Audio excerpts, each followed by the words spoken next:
We remember Lionel Gelbati, this Alsatian father who was extradited according to an abusive European arrest warrant emitted by Germany, on the grounds that he refused to keep paying for the alimony of his 2 children kept on the other side of the Rhine. When he justified his motives by the fact that he didn't even know if his children were still alive, he was told by the Jugendamt, the administration of German youth, that as long as he didn't receive a death certificate, that means that they were alive. During 10 days Lionel was dragged from prison to prison for finally being released without money nor ID or telephone.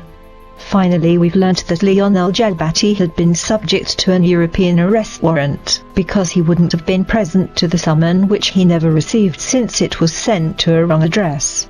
This little adventure cost Lionel Gelbati, who still doesn't have any contact with his children, €15,000 of procedural costs and the loss of his job. For several months now, Valerie, another mother member of our association, was prosecuted by her German ex-husband, required to pay for 2 alimonies. These alimonies were for their 2 children, that he forbids her, with the complicity of the German authorities, to approach and contact since September 15, 2004. However, Valerie does not know how her children, who probably do not live with their father, were doing. She does not know if they are in good health either. But she had to face again the institutions of a state which tries now by legal procedures to intimidate her and put pressure on her, to make her pay calculated alimonies in a completely arbitrary way. Thus on April 31, 2015, Valerie received a letter in German from the Baden-Baden's court, which she returned attached with a copy of an extract of the European regulation which provides the mandatory translation for any request from a country to another, and in the language of this last.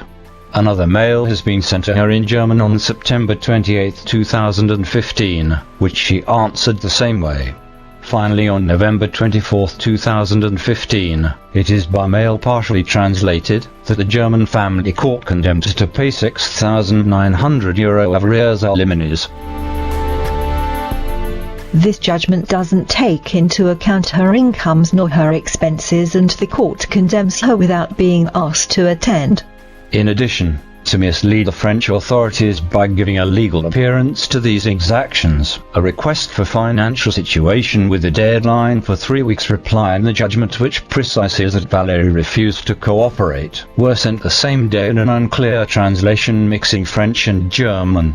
Thus, without paying attention to the dates of these 2 documents, which we usually do, we could think that the German court asked Valerie to provide information about her incomes within a given period of time, that she deliberately did not respect this period of time, and that consequently it is rightly that the German court set compulsory alimony since he refused to cooperate.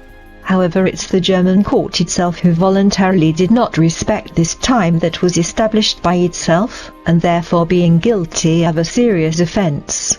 Besides, by claiming those unjustified arrears for a period from May to December 2015, the judge seems to have purely and simply taken again the whimsical calculation of the lawyer of her ex-husband.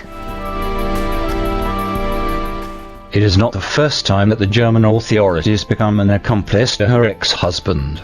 Indeed, at the time of the regulation of the succession of her mother, Valerie's children were beneficiaries of a substantial sum.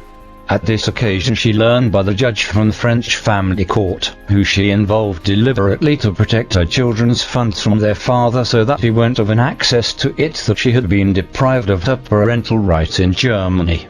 She had to prove to the French judge that it was not the case in France, to win the case and place the funds for her children in France, for their exclusive benefit until their majority. Valerie, who also lives in Alsace, does not want to live the same experiment that Lionel Gelbati and others Alsatians had already warned the French authorities of her situation. Considering the many precedents with Germany regarding custody, visitations rights or alimonies that our elected members and our institutions can't ignore anymore, let's hope that Valerie and her family will be protected by the French state.